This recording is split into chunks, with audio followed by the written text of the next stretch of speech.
Nous étudions ensemble aujourd'hui Ilchot Hanagat Adam HaBoker, qui est la Madura Kama, la première édition dans la Moazaken des halachot du réveil. On l'a étudié jusqu'à maintenant, et c'est maintenant dans la Moa Tenena, qui était une révision de ces chapitres-là. Il y avait 4 simanim, et on revient maintenant à la première édition de la Moazaken, telle que la Moazaken avait écrit pour la première fois. Dine Ashkamat HaBoker, donc la halachot du réveil du matin, Boyet Tsefim, il y a 19 paragraphes, 19 séfim. Aleph. Idgaber Kari. Il faut se renforcer comme un lion. La mob à Boker pour se lever le matin. La vodad pour servir son créateur. Il paraît qu'il soit béni. Le Kach Nivra, c'est pour ça qu'on a été créé. Le Kach, et Marzir lo Nishmato, c'est pour ça qu'on rend notre âme la nuit quand on va se coucher, pour qu'elle puisse être rafraîchie le matin, pour qu'on puisse servir Hachem. Même si le Yetzara nous pousse les mots en nous disant tu n'es pas encore assasié de sommeil, tu n'as pas encore assez dormi. Malgré tout, il faut se renforcer, prendre le dessus de notre Yetzara, la koum et se lever le matin. Que ce soit nous qui réveillons le matin, plutôt que le matin qui nous réveille. Il faut penser dans son cœur, devant qui est-ce qu'on est allongé. On sache que Hachem, le roi des rois, est devant nous, se tient devant nous. Comme c'est marqué dans le pasuk, le ciel et la terre je remplis, dit Hachem. Si on est en train de dormir devant un roi de chair et de sang, qu'il se tient devant nous, on mettrait notre vie en danger, Kalvachomer, à plus forte raison, devant le roi des rois, Hachem. Et donc, il faut toujours se lever tout de suite, rapidement, pour servir son créateur, il paraît qu'il soit béni, qu'il soit élevé. Qu'ils ne disent pas, je reste allongé dans mon lit. Et je vais étudier dans mon lit. Il y a un mode, il faut se lever, s'habiller, et pas rester au lit, mais car c'est marqué, avec Israël, prépare-toi à la rencontre de ton Dieu Israël, c'est-à-dire qu'il faut se préparer, il faut s'habiller, etc. Bête. C'est comme ça qu'il faut penser à chaque fois, dans tout ce qu'on fait. Penser que Hachem est là et nous regarde. Parce qu'une personne n'est pas assise, elle ne se comporte pas de la même manière.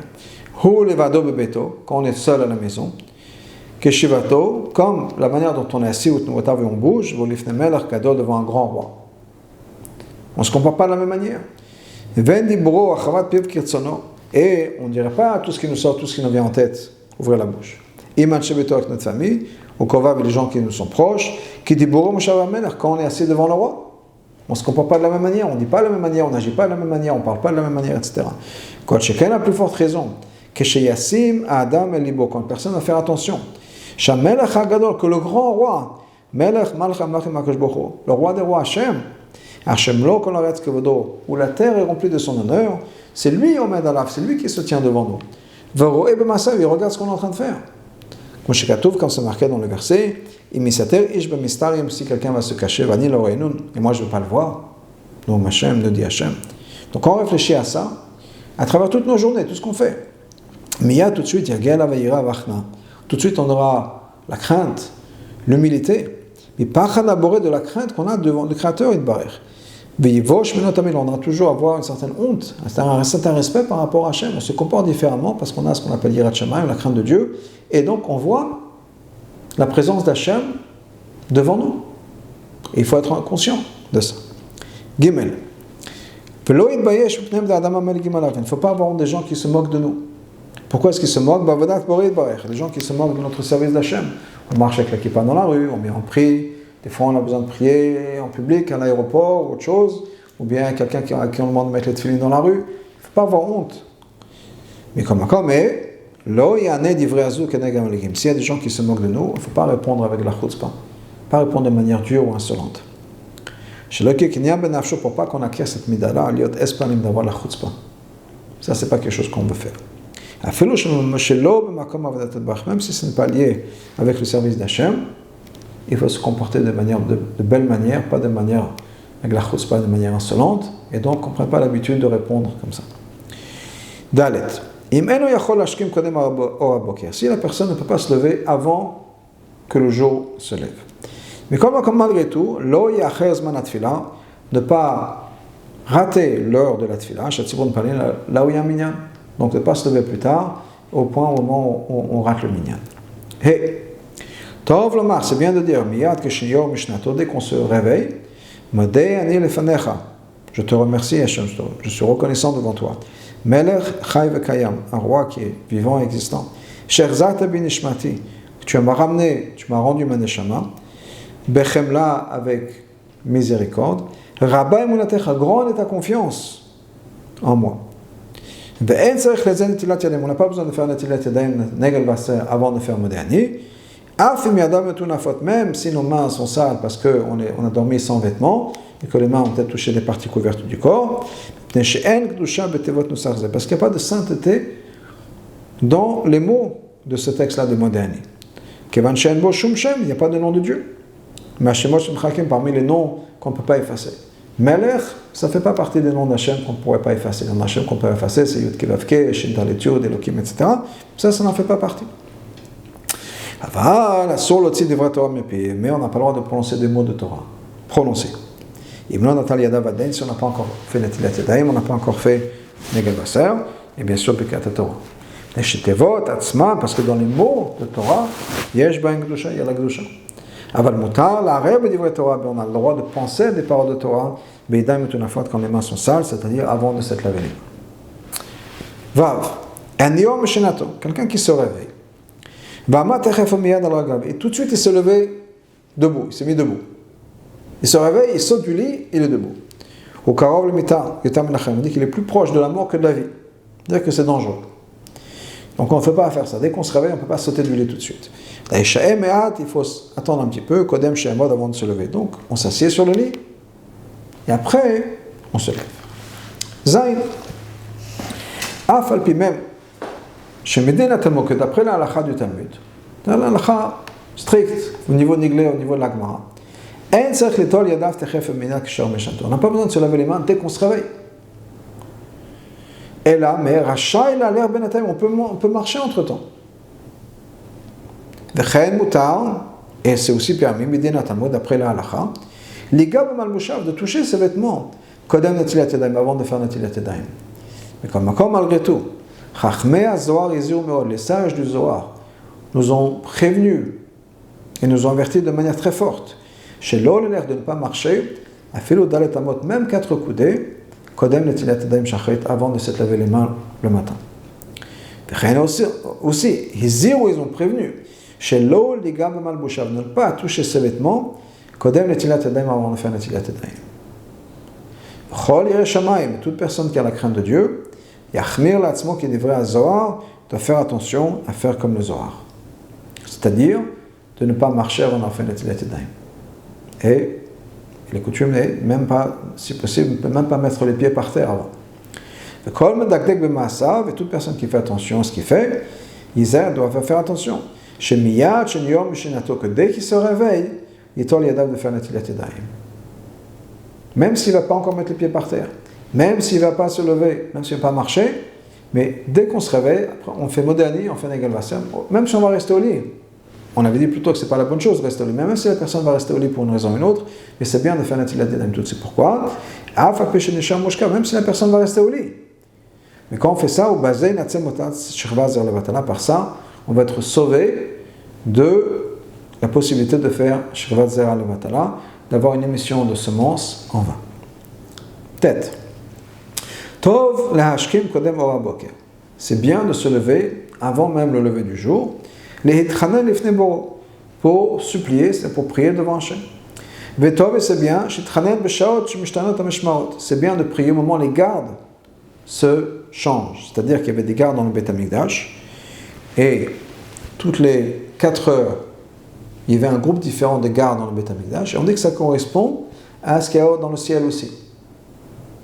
C'est que toutes les 4 heures, il y a un nouveau groupe d'anges, de malachim, qui prennent la relève. Donc, c'est quoi ces gardes-là? Shehen, sauf Shlish Alayla, après le premier tiers de la nuit, donc après 4 heures. Basof shne shlish halayla. Et ensuite, à la fin du deuxième tiers de la nuit, donc après 6 heures de la nuit, ou le basof halayla est la fin de la nuit, à la fin du troisième tiers. Chez Belo Azman, parce qu'à ce moment-là, pendant le moment où c'était la relève de la garde, ou la relève des malachim, Hachem se rappelle de la destruction du Beth Amikdash. Et donc, il est plus ouvert, si on peut dire, à notre tefila. Et donc, c'est quoi la tefila qu'il faut dire en particulier à ce moment-là? Achoban va galut, la tefila qu'on fait sur le choban, la tefila qu'on fait sur la galut, retsuya ou koval et kabel. Elle est appréciée, elle est voulue par Hachem. Hachem cherche ce genre de tefilot-là. Et la chaîne est donc, toute personne qui a la crainte de Dieu, ce serait bien de faire la chose suivante, qu'il ait cette souffrance, cette peine à ce moment-là. Et de verser des demandes, des supplications sur le Choban du Beth Amikdash, sur la destruction du Beth Amikdash. Comme c'est marqué dans le Pasuk, Kumi Roni Balayla, lève-toi, et lamente-toi au soir joyeux pendant la nuit, le roche Hashmoret au début des gardes. Mais comme malgré tout, la Torah va tefila tzricha להיות besimcha. Maintenant, c'est sûr que la Torah et la tefila doivent toujours être besimcha. Même si on va parler de la destruction du Beth Amikdash, même si on va pleurer la destruction du Beth Amikdash, la galoute, mais quand il s'agit de simcha, il faut faire les méthodes avec joie. Comme chez Katuv, Yivdu et Hashem besimcha. Il faut servir Hashem avec la joie. Mais yesh na'asok b'Torah she'ba'al peh. Ensuite, une fois qu'on a fini ça, il faut s'occuper de Torah she'ba'al peh. Et c'est bien de connecter la nuit et le jour avec la Torah et avec de la tefila. Que ce soit le matin et la nuit, c'est-à-dire quand il y a la connexion, on passe la transition du matin à la nuit, du jour à la nuit, c'est-à-dire le soir, et de la nuit au jour, c'est-à-dire le matin, tout le matin, c'est un bon moment pour prier et pour étudier. Tête. C'est mieux de dire moins de choses, mais avec plus de kavana. Mais harbot shelo kavana, plutôt que de dire beaucoup plus de choses, lire plus, mais sans la kavana. La même chose au niveau de l'étude de la Torah. C'est mieux d'étudier un peu moins approfondi, on est présent, que juste de lire du texte. Si quelqu'un peut comprendre ce qu'il étudie.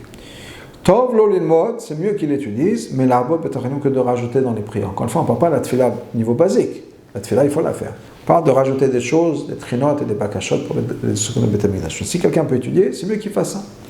Ki Talmud Torah gadol meyun tefila, parce que Talmud Torah, c'est encore plus important que de se plonger dans la tefila. Yud. Tov lomar b'chol yom parashat Akedah. C'est bien de dire chaque jour la paracha de l'Akedat Yitzhak. Pourquoi?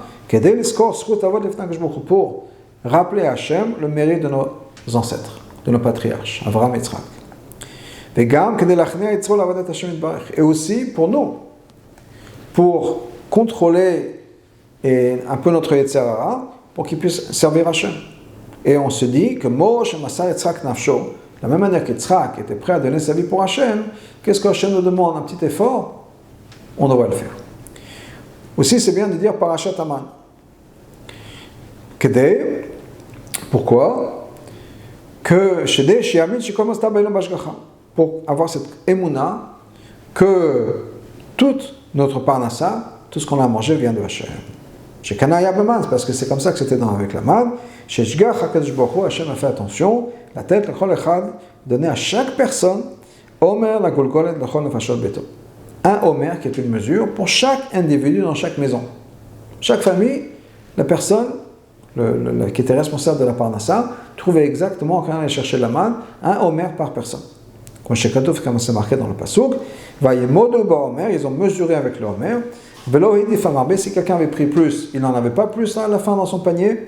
Vamamit le RC, si quelqu'un avait pris un peu moins, il n'en avait pas moins. Donc quand ils sont partis faire récolter la manne ou prendre la manne, même si par erreur ils ont pris plus, ils n'ont pas arrêté quand il fallait, et ils ne mesuraient pas, sinon il fallait peser à chaque fois, donc ils ont pris, ou bien même si quelqu'un avait pris un peu moins, au bout du compte ils se retrouvaient avec le même Omer. Donc c'est de quoi que Hachem nous envoie la parnassa exactement ce qu'on a besoin pour chaque personne chaque jour. Dans le Sidour du Hanmoazaken, le Sidour il n'a pas ramené ça. Dans la Tfila, dans les Korbanot, puisque c'est ça qu'on parle, tout ce qui vient avant la Tfila, c'est pas incorporé, la paracha de la manne. Ensuite, le Admorazaken nous dit la chose suivante, c'est bien de lire aussi Aseret Adiberot, les 10 commandements. Encore une fois, c'est quelque chose qui n'est pas dans le Siddur d'Admorazaken. Pourquoi les 10 commandements? Parce qu'en lisant les 10 commandements, on se rappelle du moment où on s'est tenu devant l'Arsina chaque jour. Et ça va renforcer notre émouna et notre désir que les Chachamim, Bikshu Chachamim, les Chachamim ont voulu. Les Aseret Adiberot B'Kriyat Shema. Les Chachamim à la base ont voulu que quoi? Que Aseret Adiberot soit inclus dans le schéma. Quand on fasse le schéma, on lise aussi l'Aseret Adiberot. Au Bitlom, ils ont arrêté ça. Mais ça n'enlève pas moins le concept des 10 commandements, pour renforcer notre émouna. Pourquoi est-ce que les Chachamim ont enlevé Shema, ou n'ont pas fait Shema? Mais à minime, à cause des gens qui ne croyaient pas en Hachem. Chez l'Oyomu, qui n'est pas Amaret, ces gens qui n'avaient pas de connaissances, les gens qui étaient ignorants. Chez En Shana Torah Emet, que le reste de la Torah, c'est pas important, c'est pas vrai. Et que les 10 commandements, le reste, c'est Moshe. Chaz v'shalom, qu'on ne dise pas ça. Pourquoi est-ce qu'on aurait pu penser ça? Parce qu'on va lire uniquement ce que Hachem lui-même nous a dit. Ce qu'on a entendu directement de Hachem au Mont Sinaï. Donc, étant donné qu'il y avait ce problème-là, qu'il y avait des gens qui disaient, ah oui, la Torah, le reste, c'est juste des choses que Moshe avait inventées. La seule chose qui est vraiment vraie, c'est les 10 commandements. Donc c'est interdit de dire les 10 commandements en tzibour, de manière régulière, fixe tous les jours, on ne fait pas. Même si ce n'est pas incorporé dans les brachot de Shema, on ne le fait pas. Et la Kodem Baruch Shema, c'était pas dans on fait ça avant Baruch Shema peut-être, pas dans le Shema. Malgré tout, ce n'est pas une bonne chose de le faire, mais ça c'est de manière publique et commune. Mais chaque individu peut le faire de par lui-même. Et donc c'est pour ça, nous dit l'Admorazaken, que c'est une bonne chose de faire, ça renforce notre émouna. Maintenant, encore une fois, dans le Siddur, l'Admorazaken n'a pas incorporé la Seta Dibrot. Pour la même raison, on ne va pas écrire les 10 commandements sur un parchemin ou un livre miyuchad particulier pour eux, le tzibour, pour le tzibour, à cause des gens qui croient qu'ils disent que les 10 commandements, il n'y a que ça qui est vrai, le reste, c'est pas trop vrai. C'est pour ça qu'on n'a pas dans les synagogues ou dans des pamphlets, des flyers ou des dépliants avec uniquement les 10 commandements, on ne fait pas ça. Ça ne veut pas dire que pour les Mefzaïm, pour le Shavuot, on ne va pas partager ça. Mais c'est-à-dire, voilà, un truc, un paragraphe, comme les gens, des fois, pour les Ktoret ou autre chose, ou peut afficher sur les murs, il y a Modim, on ne fait pas ça avec les 10 commandements. Yud Aleph. Amour Chachamim. Chachamim nous a dit la chose suivante. Kol haosek b'Torah Ola. Toute personne qui va étudier les lois du sacrifice de Ola. Kilo écrivola. C'est comme si cette personne avait amené un korban Ola. Kol haosek b'Torah Chatat. Toute personne qui étudie les lois d'un korban Chatat. Kilo écrit Chatat. C'est comme s'il avait un korban Chatat. Chatat, c'est pour une faute. Et Fichar donc. Tov lomar b'cholim. C'est bien de dire chaque jour. Parashat Haolam u'mincha u'shlamim v'toda v'chatat v'hasham v'day v'hasham talui v'korban ola v'yored. Tous les korbanot qui existent, c'est-à-dire korban ola, korban mincha shlamim, korban shlamim, korban toda qui est pour remercier Hachem, korban chatat v'hasham v'day v'hasham talui, des korbanot qui sont là pour des fautes qu'on a fait exprès, pas exprès, qu'on n'est pas sûr qu'on a fait une faute, et korban ola v'yored, korbanot qui dépendent en fonction de notre capacité financière, etc. C'est-à-dire plus ou moins tous les korbanot possibles. Haïno, la parasha de Shama Kol Ele, le Gomer. La parasha qui commence avec ces mots-là, Shama Kol Ele, qui est dans Vaïkra. Le fiche Kol Korban Ava Ben Nava. Étant donné que tout korban qui vient offert par la personne, Ta'o Nesachim, on a besoin d'amener avec ça aussi des libations de vin et d'huile. Et donc, après avoir lu la paracha de Ola et de Shlamim et de Toda, Yomar parashat Nesachim. On va aussi dire la paracha de Nesachim, des libations. Alors, le Chatat V'Hasham, mais le Korban Chatat V'Hasham, le Korban qui vient pour les fautes, En Tolim Nesachim, il n'y a pas besoin d'avoir des Nesachim, et donc, on ne va pas les lire à ce moment-là. Yudbet. Im Yoder, si la personne sait, Shenit Chayev Chatat, que la personne est chayav un korban khatat. La personne sait qu'il a fait une certaine faute pour laquelle il serait chayav un korban khatat. Yomar tchila parashat khatat. Alors qu'ils disent d'abord la paracha, le paragraphe de korban khatat, v'achaka parashat ola. Et ensuite parashat ola. Donc on renverse l'ordre. Nesha khatat mechaperet legamri. À la Toavan, parce que le korban khatat amène une kapara, un pardon total sur la faute particulière qu'on a. Chez Baalav, pour la faute pour laquelle on amène le korban. Par contre, Haola ou Doron, la Ola, le Korban Ola, c'est un cadeau qu'on va donner. Veyesh le Hakdim Kapara Kodem Adoron. Et avant d'amener le cadeau, on amène d'abord le Kapara pour se faire pardonner, et ensuite, on amène le cadeau. Pourquoi? C'est quoi le but du cadeau? Shetratzel HaMelech le Kabel Adon. Pourquoi? Parce que si on amène le cadeau d'abord, le roi, on n'a pas encore été pardonné, donc le roi ne va pas nous voir, il est fâché, ça n'a aucun sens d'amener le cadeau d'abord. Donc d'abord, on se fait pardonner, ensuite on amène un cadeau pour après. Dans le Tanya, dans le Gat HaTshuva, dans le Mozaken dit la même chose suivante. Là où là, le cadeau c'est quoi? Une fois qu'on a été pardonné, pour le faire en sorte qu'on soit accepté comme on était avant. Donc pas juste pardonner basique en disant bon, ok, ça va, je te pardonne, mais bon, laisse-moi tranquille. Ça c'est un niveau basique. Le cadeau c'est pour dire, ok, pour faire en sorte que l'autre, dans ce cas-là pour Hachem, qu'il nous pardonne à 100%. Yud B'Gimel. Parashat HaKorbanot, Lo Yomar El Abayom. La parashat des Korbanot, on ne l'a dit que pendant la journée. Dire quand il fait encore nuit, des fois on voyage, on se lève très tôt, etc. Il fait encore nuit, pardon. Dans le Mozaken nous dit c'est trop tôt pour lire des Korbanot. Et puis, chez elle m'a créé le Korban Malayla, parce qu'on ne fait pas de Korban la nuit. Aval, parashat HaKior, mais la parashat du Kior, on parle de comment on se lave les mains, etc. Parashat Trumat HaDeshen, la parashat qui parle de nettoyer le misbéach des cendres. Kevan, étant donné qu'on faisait ça pendant la nuit, on peut le dire alors qu'il fait encore nuit, avant que le jour se lève. Yudalet. Il faut dire quand on lit les korbanot, il faut le faire debout. Mais dans la Madura Batra, qu'on a étudié avant, la deuxième édition, la Mozaken n'a pas ramené ça. Qu'il faut dire les korbanot debout. Et comme Mizmor le Toda, après Baor Shama, il faut le faire debout aussi. Dogma Takavatan Shatamon, parce que c'est comme les korbanot étaient faits debout. Donc il faut le faire debout. La coutume Chabad, effectivement, qu'on reste debout pour Mizmor le Toda, on est debout pour Baor Shama, donc on reste debout pour Mizmor le Toda, mais pas nécessairement pour les korbanot. Tadva, quand on finit la parashat de Ola, on dit la chose suivante. Que soit la volonté d'Hachem, c'est ta volonté. Que soit important et accepté devant toi. Comme si j'avais amené un korban Ola. Il faut dire la même chose après une mincha, qu'on a lu la parasha, le texte qui parle de korban mincha. Pourquoi? Parce que ce sont des choses qui sont volontaires, un cadeau volontaire. Même si on n'a pas été obligé de les amener. Donc, pour ces korbanot, on dit que Yiratzon, on fait cette fila qu'Hachem les accepte. On ne peut pas dire ça après avoir lu les parachutes qui parlent des korbanot qui viennent pour une faute. Hachem Vadaï, Betalou, les korbanot qui dépendent si on a fait une faute sûre, si on n'est pas sûr d'avoir fait une faute, korban on le verrait, un korban qui dépend de nos capacités financières. Parce que peut-être qu'on n'était pas obligé de le faire. C'est comme si on amenait un animal qui n'était pas un korban. Juste on fait l'acheter un animal sur le misbeh, on n'a pas le droit. Parce que ce ne sont pas des choses qu'on peut offrir juste comme ça. Donc si on n'est pas chayav, on peut dire Hachem, s'il te plaît, accepte et compte-le comme si j'avais amené un korban. Ça va peut-être une avéra de donner ce korban. Si on n'est pas obligé de le faire aujourd'hui, on ferait peut-être une avéra. Donc on ne va pas demander à Hachem, compte-le comme si c'était un korban, alors que je n'aurais pas eu le droit de le faire. Par contre, après avoir lu la parasha de Hacham Vada et Taloui, Yomar, on peut dire, que si je suis chayav d'un korban, Hacham, soit c'est sûr, soit il est Taloui, soit je ne suis pas sûr d'avoir fait une avéra. Il y a un korban qu'on n'est pas sûr d'avoir fait une avéra. Korban Hacham Vada et Taloui. Korban Hacham Taloui.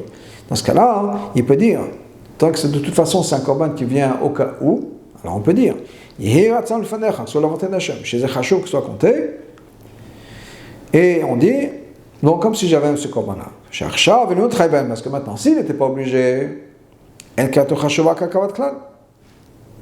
pas considéré comme s'il avait un korban, alors que korban Torah, il est la Torah, ça on peut le faire. Il n'y a aucun problème de dire la paracha des korbanot, quoi qu'il arrive, même si on n'a pas été chayav, il n'y a aucun problème. Le problème, c'est de demander à Hachem que ce soit considéré comme si. Mais étant donné que c'est un korban taloui, peut-être que non, peut-être que oui, peut-être que non, on peut dire, si je suis chayav, accepte-le, si je ne suis pas chayav, j'ai étudié la Torah. Maintenant, si c'est un korban khatat, korban khatat, c'est uniquement quand on sait qu'on a fait une faute. à 100%. On ne peut pas dire si je suis chayav. Parce que s'il ne sait pas clairement qu'il a fait une avera, pour laquelle il est obligé d'amener un korban khatat, il ne peut pas amener ce korban. Pas un korban khatat. Même si il a fait une faute pour laquelle il serait chayav un korban khatat, mais s'il n'est pas au courant, il ne peut pas amener de korban. Et donc, on ne dit pas c'est iratson. Et non seulement ça, s'il n'est pas au courant, et qu'il dit voilà Hachem, j'amène ce korban khatat au cas où, on n'est pas pardonné avec ça. Et là, à moins que la personne sache clairement qu'il a fait ce korban, il a fait cette faute. Ou bien qu'il sait qu'il est au courant qu'il a fait une faute. Donc le korban khatat, le korban hacham vadaï taloui, qui est au cas où, ça on peut dire, au cas où c'est bon. Le korban khatat, il faut absolument savoir, être conscient du fait qu'on a fait une faute. Et sinon le korban, il ne va pas marcher. Donc on ne peut pas dire si je suis conscient si j'ai fait la faute. Non. Parce que même si tu penses que tu ne l'as pas fait, et que tu l'as fait, tu es chayav, mais si dans ta tête tu n'es pas sûr, le korban ne compte pas. Il y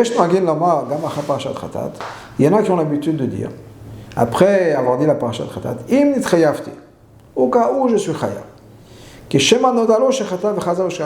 parce que peut-être qu'au bout du compte il a su qu'il a fait la main. Sur le moment même, dans les dernières 24 heures, il est possible qu'au moment où il a fait la faute, il était conscient qu'il a fait une faute.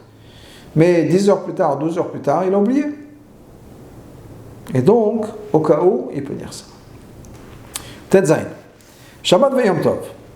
Lo ima yiratzon l'fanech sheyeze. Shabbat Yom Tov, on ne peut pas dire c'est yiratzon, que ce soit comme si j'avais un korban. Pourquoi? Et fait shen korbanot yachid kavem Shabbat ve Yom Tov. Parce qu'on n'amène pas les korbanot individuels, personnels, Shabbat Yom Tov.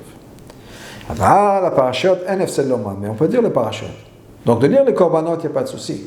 Le seul problème, c'est de dire c'est ratzon, que ce soit considéré comme si j'avais amené un korban. Non, Shabbat Yom Tov, il n'y a pas de korban.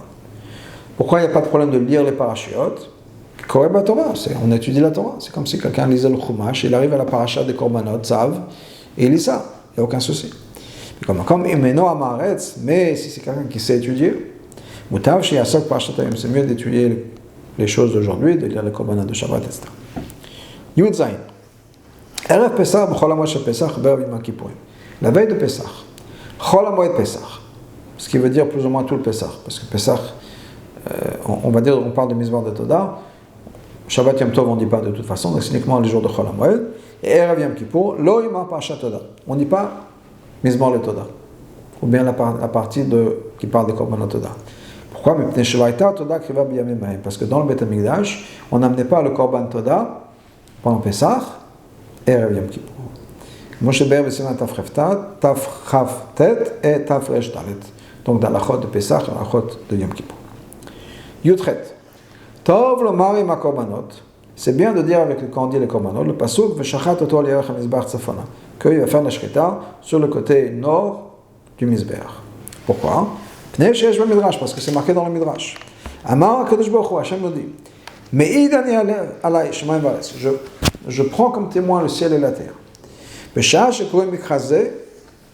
Quand on va lire ce verset-là, Safona lifnei Hashem, au nord devant Hashem, Ani zocher Kedat Yitzhak ben Avram. Je me rappelle de la Kedat Yitzhak, le fils d'Avram. Yutet, Yesh nohagin lomar parashat Akiyov achar parashat Tumat HaDeshen. Il y a qui ont la coutume de dire la paracha du Kior, dire on lit donc quand on remplit le Kior, etc. Et Tumat HaDeshen, le nettoyage du Beth HaMikdash. Achar parashat HaTamid. Ensuite la paracha du Tamid. Ensuite parashat Mizbeach Mikta Ktoret. Ensuite les Ktoret. Achar parashat Siman Ktoret. Ensuite on parle des détails des Ktoret. V'asiyatan, comment c'était fait. Car Chaya Seder Beth HaMikdash, parce que c'est comme ça que dans le Beth HaMikdash, l'ordre des choses, sont dans le Beth HaMikdash.